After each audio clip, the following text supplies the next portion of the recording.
আসসালামু আলাইকুম ওয়া রাহমাতুল্লাহি ওয়া বারাকাতুহু। আলহামদুলিল্লাহ ওয়া সালাতু ওয়াসসালামু আলা রাসূলিল্লাহি ওয়া বা'দ। দর্শক, স্বাগত জানাচ্ছি আজকের পর্বে। আমাদের আজকের আলোচ্য বিষয় রাষ্ট্রীয় ক্ষমতার অপব্যবহার। আর এই গুরুত্বপূর্ণ বিষয় আলোচনার জন্য আমাদের মাঝে রয়েছেন সম্মানিত দুজন অতিথি।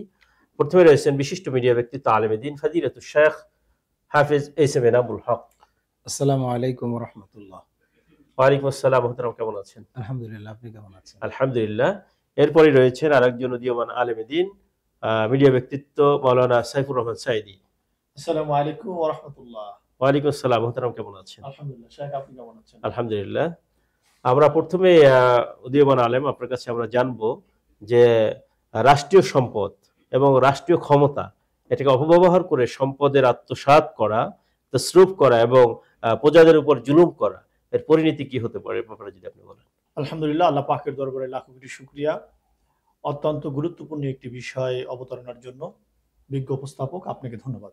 মহান আল্লাহ জাল্লা শানু মানুষকে সৃষ্টি করেছেন অত্যন্ত আদর করে, মায়া করে। এই মানুষের চাল চলন, মানুষের ওঠা বসা হবে আল্লাহ রাব্বুল আলামিনের শিখানো পন্থায়। কিন্তু আমরা দেখতে পাচ্ছি যে মানুষগুলো আল্লাহ রাব্বুল আলামিনের সৃষ্টি হওয়ার পরেও আল্লাহর আদেশ তারা অমান্য করে চলছে। যেমনি ভাবে আপনি বলছিলেন যে একজন মানুষ রাষ্ট্রের দায়িত্ব থেকে তার করণীয় কি, এবং তিনি যে সাধারণ মানুষের হক নষ্ট করেন, আত্মসাৎ করেন, এর পরিণতি কি হতে পারে। আল্লাহ জাল্লা শানু কালামে হাকিমের মধ্যে বলেন, ছোট্ট করে আমি বলে দিচ্ছি যে ফামা ইয়ামিল মিসকালা জাররাতিন খায়রা ইয়ারা ওয়া মা ইয়ামিল মিসকালা জাররাতিন শাররা ইয়ারা। অর্থাৎ কেউ যদি অনুপরিমাণ ভালো কাজ করে তাও সে দেখতে পাবে, কেউ যদি অনুপরিমাণ খারাপ কাজ করে তাও সে দেখতে পাবে। এখন বিষয় হচ্ছে যে যিনি রাষ্ট্রের দায়িত্বে আছেন তার কাজ হচ্ছে সমভাবে বন্টন করা এবং সকলের অধিকার নিশ্চিত করা। কিন্তু যিনি হক নষ্ট করেন তিনি শুধুমাত্র রাষ্ট্রের সকল মানুষের হক তিনি নষ্ট করলেন, হকুল ইবাদ তিনি নষ্ট করলেন। আর যিনি হকুল ইবাদ নষ্ট করেন তিনি কশিন কালো জান্নাতে যেতে পারবেন না, তিনি জাহান্নামে যাবেন। এ ব্যাপারে যদি আমি বলি, সিদ্দিক আকবর আবু বকর সিদ্দিক রাদিয়াল্লাহু তাআলা আনহু তিনি যখন খলিফার মসনদে বসলেন, তিনি যখন সিংহাসনে আরোহণ করলেন, তখন তিনি তার নিজের কাজ যখন করতেন, রাষ্ট্রীয়ভাবে রাষ্ট্রের যে সিংহাসন ছিল সেখানে বসে যখন তিনি করতেন, তিনি কিন্তু রাষ্ট্রের মোম যে ছিল সেটাকে নিভিয়ে দিতেন, বন্ধ করে দিতেন। তিনি তার কেনা টাকায় মোম ব্যবহার করতেন অথবা তিনি মোম নিভিয়ে দিতেন। তার মানে হচ্ছে যে নিজের কাজও রাষ্ট্রের টাকায় করা যাবে না। এটা আবু বকর রাদিয়াল্লাহু তাআলা আনহু শিক্ষা দিলেন, ওমর ফারুক রাদিয়াল্লাহু তাআলা আনহু একই শিক্ষা দিলেন। কিন্তু আমরা দেখতে পাচ্ছি যে আমরা যদি ক্ষমতার মসনদে বসতে পারি, আমরা বর্তমানে যেটা দেখতে পাচ্ছি, তাহলে দেশ বিদেশে বাড়ি গাড়ি, টাকা পয়সা, ব্যাংক ব্যালেন্স, অডেল সম্পত্তির মালিক। তার মানে হচ্ছে তিনি শুধুমাত্র নিজেই এই সম্পদের মালিক হলেন না, তিনি বাংলাদেশ নয়, সারা পৃথিবী যে যে রাষ্ট্রের প্রধান হোক বা এমপি হোক, মন্ত্রী হোক, চেয়ারম্যান হোক, মেম্বার হোক, যে যেখানের দায়িত্বে থাকার পরে সম্পদ নষ্ট করে, আত্মসাৎ করে, এজন্য ওই এরিয়ায় যতজন লোক আছে সকলের হক নষ্ট করলো, এবং এই নষ্ট করার কারণে তাকে জাহান্নামে জ্বলতে হবে। এর আরেকটি কারণ হচ্ছে যে খুব স্পষ্ট, আমি যদি একটু পূর্বের ইতিহাসে ফিরে যাই, সাহাবায়ে কেরাম রিদওয়ানুল্লাহি তাআলা আলাইহিম আজমাইনের ইতিহাসে যদি আমি ফিরে যাই, সেখানে যে একজন সাহাবী তিনি শহীদ হয়েছেন দ্বীন প্রচার করতে গিয়ে, দ্বীন প্রচার করেছেন এবং তার গলা কাটা হয়েছে, হাত কাটা হয়েছে, পা কাটা হয়েছে। কিন্তু কিয়ামতের ময়দানে অন্যের হক নষ্ট করার কারণে আল্লাহর হাবিব বলছেন ওইটা যতক্ষণ না পর্যন্ত সে আদায় করবে, পূরণ করবে, ততক্ষণ না পর্যন্ত আল্লাহ তাকে জান্নাত দিবেন না। তার মানে কত কঠিন কথা। তো আল্লাহ রাব্বুল আলামিন আমাদেরকে সঠিকভাবে, আমরা যারা রাষ্ট্রের দায়িত্বে রয়েছি, সমবন্টন যাতে আমরা করতে পারি, কোনো মানুষের হক যেন আমার দ্বারা নষ্ট না হয়। আর যদি আমার দ্বারা হয়ে থাকে আমি সেটাকে জনগণের মাঝে ফিরিয়ে দেওয়ার চেষ্টা করব। যদি না করে থাকি, এই অবস্থায় যদি আমি মৃত্যুবরণ করি, আমাকে জাহান্নামের আগুনে জ্বলতে হবে, জাহান্নাম ছাড়া কোনো উপায় নাই। মোহতারাম, আপনি চমৎকার করে বলছিলেন। আমরা এ পর্যায়ে ফিরবো সাহেব আপনার কাছে, যে রাষ্ট্রীয় সম্পদ, রাষ্ট্রের ক্ষমতায় যাওয়ার পরে এই যে রাষ্ট্রীয় সম্পদ আত্মসাৎ করা, তারপরে প্রজাদের উপর জুলুম করা, নির্যাতন করা, এইভাবে বিভিন্ন রাষ্ট্রীয় বিভিন্ন দায়িত্ব রয়েছে এবং রাষ্ট্রের দায়িত্ব অবহেলা করা, এ সম্পর্কে যদি আপনি দলিল কিছু আলোচনা করতেন। আলহামদুলিল্লাহ ওয়াসসালাতু ওয়াসসালামু আলা রাসূলিল্লাহ ওয়া বাদ। মানে একটা খুবই গুরুত্বপূর্ণ একটা বিষয় নিয়ে আলোচনা করছেন, যে বিষয়টি অল্প সময়ের মধ্যে আলোচনা করা আদৌ সম্ভব নয়। রাষ্ট্রীয় সম্পদ আত্মসাৎ করা, জনগণের অধিকারকে নষ্ট করা, এই বিষয়টি অত্যন্ত কোরআন এবং সুন্নাহর ভিতরে এই বিষয়টি অত্যন্ত গুরুত্ব বহন করে আল্লাহ পাক বর্ণনা করেছেন। তার হাবিব বিশ্ব নবী জনাবে মুহাম্মদ রাসূলুল্লাহ সাল্লাল্লাহু আলাইহি ওয়াসাল্লাম অসংখ্য হাদিসে তিনি এ ব্যাপারে সাবধান করেছেন। এজন্য অল্প টাইমের ভিতর বলা সম্ভব নয়। আমরা অল্প টাইমে যদি এইভাবে বলি, আল্লাহ রাব্বুল আলামিন মানুষের প্রতি আদেশ করেছেন, ইন্নাল্লাহা ইয়া'মুরু বিল আদল ওয়াল ইহসান ওয়া ইতা'i যিল কুরবা ওয়া ইয়ানহা আনিল ফাহশাই ওয়াল মুনকারি ওয়াল বাগয়। এই একটি আয়াতের ভিতরে আল্লাহ রাব্বুল আলামিনের তিনটি আদেশ আছে, তিনটি নিষেধ আছে। এই সব কয়টা রাষ্ট্রের দায়িত্ব। রাষ্ট্র যদি এটাকে খেয়ানত করে, তাহলে গোটা রাষ্ট্রের জিম্মাদারি নিয়ে গোটা রাষ্ট্রের তিনি দায়িত্ববান হয়ে তিনি খেলাফ করলেন, এর মাধ্যমে তিনি গুনাহগার হবেন। এই জন্য এই আয়াতের ভিতরে প্রথম তিনটি আদেশ হচ্ছে, আল্লাহ বলছেন যে নিশ্চয়ই আল্লাহ তোমাদেরকে আদেশ করছেন আদল, ইনসাফ, জাস্টিস, হক সঠিকভাবে বন্টন করে দেওয়া, রাষ্ট্রের দায়িত্ব সঠিকভাবে সকলের প্রতি সমবন্টন করা, রাষ্ট্রের অধিকার সবার জন্য যে সমান। আমাদের যে বাংলাদেশি সংবিধান আছে, যেটি ইসলামী সংবিধান না, এখানেও কিন্তু জনগণ সকলে সমান, সমান অধিকার, আইনের দৃষ্টিতে সবার সমান অধিকার, কথাগুলি লেখা আছে, যদিও এটা ইসলামের থিওরিতে নাই, কিন্তু এরপরও দেখেন আপনি আইন কিন্তু প্রয়োগ হচ্ছে না। আচ্ছা, এই জন্য কিন্তু আল্লাহ পাকই প্রথমে ইনস্ট্রাকশন দিলেন যে নিশ্চয়ই তোমার আল্লাহ মানুষের জন্য আদেশ দিচ্ছেন, যারা রাষ্ট্র ক্ষমতায় আসবে তারা আদল, ইনসাফ প্রতিষ্ঠা করবে, ওয়াল ইহসান, এবং মানুষের প্রতি যাতে জুলুম না হয়ে যায়, অত্যাচার না হয়, মানুষের প্রতি সুন্দর আচরণ করবে, সৎ আচরণ করবে, সমবন্টন করবে, তাদের হকের দিকে নজর রাখবে, দায়িত্ব যেন সঠিকভাবে আদায় হয়। কারণ রাষ্ট্রীয় দায়িত্ব একটা বিরাট দায়িত্ব। এই জন্যই কিয়ামতের দিন আপনার আরশের নিচে মুসিবতের ময়দানে, কঠিন মুসিবতের ময়দানে যখন মানুষ হয়রান হয়ে যাবে, আশ্রয় নেওয়ার জায়গা পাবে না, মানুষের সূর্যটা মাথার নিকটে চলে আসবে, তখন আল্লাহ পাক মাত্র 7 শ্রেণীর লোককে, 7টা চরিত্রবান, 7টা চরিত্র ধারণকারী, এই 7টা শ্রেণীর লোককে তিনি তার আরশের ছায়ার নিচে স্থান দিবেন। তার ভিতরে সর্বপ্রথম যেই শ্রেণী, তারা হচ্ছে ইমামুল আদিল, ন্যায়পরায়ণ শাসক। তাহলে এখানে যদি ন্যায়পরায়ণ শাসক না হয়, ইনসাফ যদি না হয়, তাহলে একদিকে তার শাস্তি কত কঠিন, এর দ্বারাই বোঝা যায় যে সে আরশের ধারে কাছেও যেতে পারবে না। ইমামুল আদিল, এজন্য আল্লাহ বলছেন আমি তোমাদেরকে ইনসাফ কায়েম করার জন্য আদেশ দিচ্ছি। ইহসান, মানুষের প্রতি জুলুম না হয়, হক যেন বন্টন করার ক্ষেত্রে কঠিন না হয়ে যায়। ভাই বলতেছিলেন হযরত ওমরের কথা।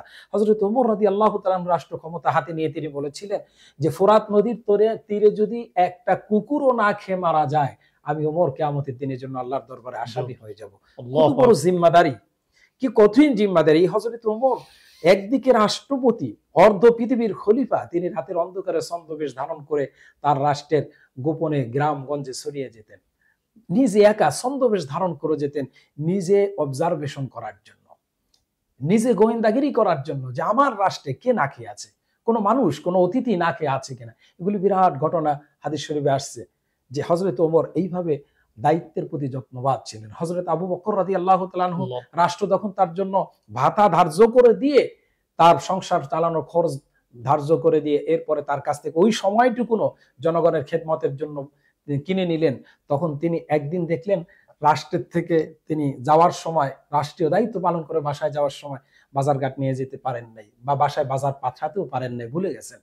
বাসায় যাওয়ার পরে তিনি চিন্তা করলেন আজকে তো কোনো খাবার হবে না, কিন্তু তার স্ত্রী তার সামনে খাবারের আয়োজন করলেন। তিনি বললেন আজকে তো আমি কোনো বাজার করিনি, আজকে খাবার আসলো কেমনে? প্রতিদিনের খাবার প্রতিদিন করতেন, কিন্তু আজকের খাবারটা কেমনে আসলো? হযরত আবু বকরের স্ত্রী তখন বললেন আপনার প্রতিদিনের খাবার থেকে অল্প অল্প করে বাঁচিয়ে আমি যে জমা করে রাখতাম, কোনো বিপদ আসলে যেন আমরা এটা রক্ষা করতে পারি। এর ভিতরে শিক্ষা আছে, কিন্তু ঘটনা ওদিকে যাচ্ছি না। কিন্তু বিষয়টা হচ্ছে হযরত আবু বকরের স্ত্রী যখন এই কথা বললেন, হযরত আবু বকর রাদিয়াল্লাহু তাআলা আনহু সাথে সাথে আল্লাহর কাছে জবাবদিহি, তার ভয় কি তাদের, সাথে সাথে তিনি মজলিসে শুরা, পার্লামেন্টের জরুরি বৈঠক ডাকলেন। জরুরি বৈঠক ডেকে বললেন, আমার ঘর প্রমাণ করেছে আমাকে আপনারা যতটুকু ভাতা ধার্য করেছেন তার থেকে এই পরিমাণ কম হলে আমার সংসার চলে যায়, এতটুকু বাদ দেওয়া হোক। এই হলো রাষ্ট্রীয় দায়িত্ব। এই রাষ্ট্রীয় দায়িত্ব আজকে আমাদের থেকে উঠে গিয়েছে।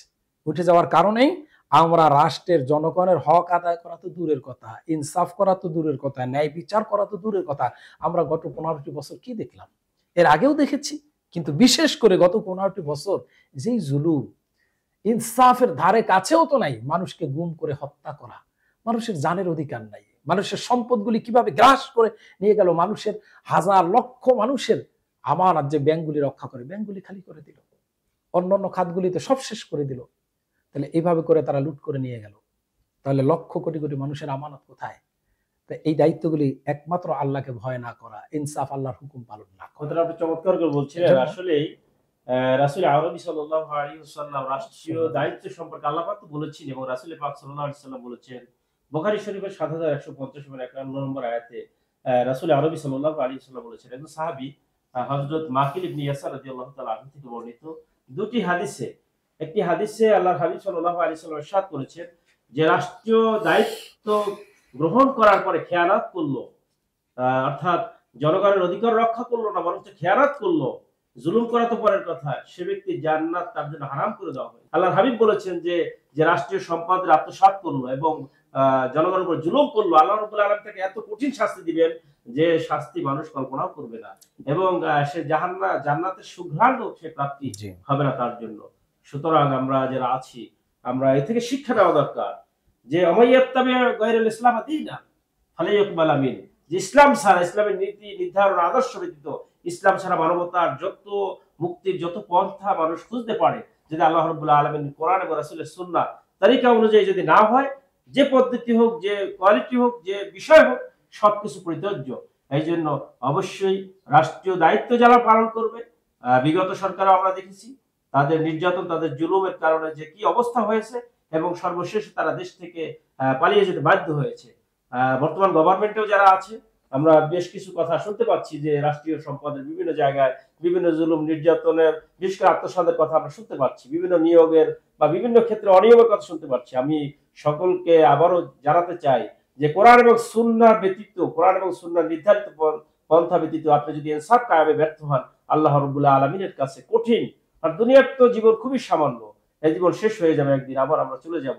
আমাদের কারো বয়স ৭০, কারো বয়স ৮০, কারো বয়স এরকম পার হয়ে গিয়েছে, এখন জীবন বেশি বাকি নেই।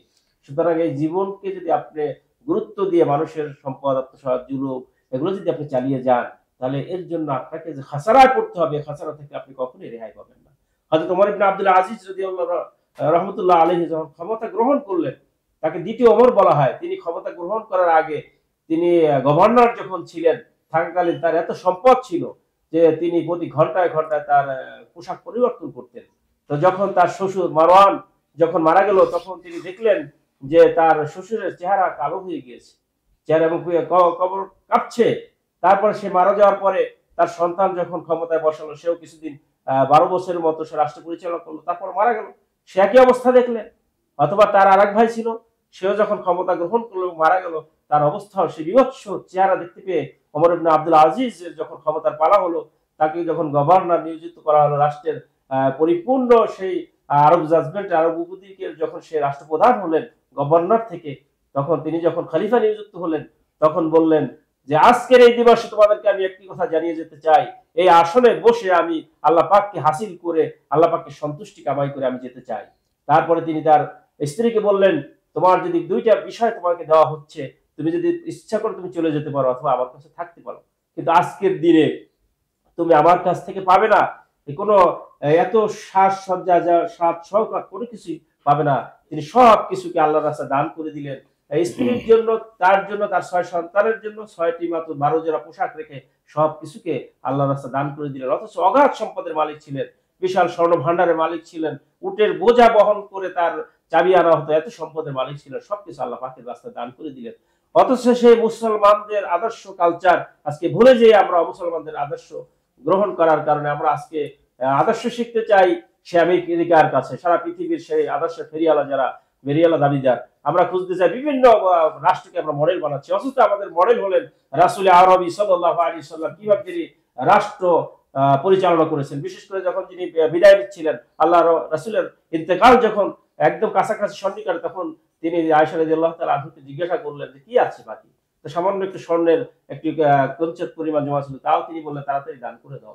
তা আল্লাহর রাসূল তিনি পৃথিবীর সকল জাহানের বাদশা, সবকিছুর মালিক যাকে আল্লাহ পাক করে দিয়েছেন, সে রাসূল তার জন্য সামান্য কিছু অংশ অবশিষ্ট না রেখে তিনি বিদায় গ্রহণ করেছেন। অথচ তার উম্মত হয়ে আমরা তার উম্মত দাবি করছি, অথচ আমাদের সম্পদের অঢেল, আমাদের বিভিন্ন জুলুম করতেছি, মানুষ নির্যাতন করতেছি, আমরা টেন্ডারবাজি, চাঁদাবাজি, বিভিন্ন ক্ষমতার বদল হচ্ছে, আমরা বিভিন্ন দখলবাজি এগুলো করতে চাচ্ছি। আল্লাহ রাসূলের উম্মত হিসেবে পরিচয় দেওয়ার কোনো সুযোগ নাই। কিয়ামতের ময়দানে কঠিন শাস্তি তো রয়েছে, আখিরাতে তারা জান্নাতের সুঘ্রাণ পাবে না। সুতরাং আসুন আমরা পরিপূর্ণভাবে রাসূল পাক সাল্লাল্লাহু আলাইহি ওয়াসাল্লামের আদর্শ বাস্তবায়ন করে আমরা জীবনে পরিচালনা করতে পারি, তাহলেই আমরা একজন পরিপূর্ণভাবে মুত্তাকি হিসেবে আল্লাহ রাব্বুল আলামিনের দরবারে পড়তে পারবো। সেই আশাবাদ ব্যক্ত করে আমাদের আজকের দুই অতিথিকে আপনারা গুরুত্বপূর্ণ সময় দিয়েছেন, আমাদের উভয়কেই মোবারকবাদ জানাচ্ছি। এখানে বিদায় চাচ্ছি। হাদা মাইন্দি ওয়াল ইলমু ইনদাল্লাহ, আলাইহি তাওয়াক্কালতু আলাইহি ওয়া আসসালামু আলাইকুম ওয়া রাহমাতুল্লাহি ওয়া বারাকাতুহু।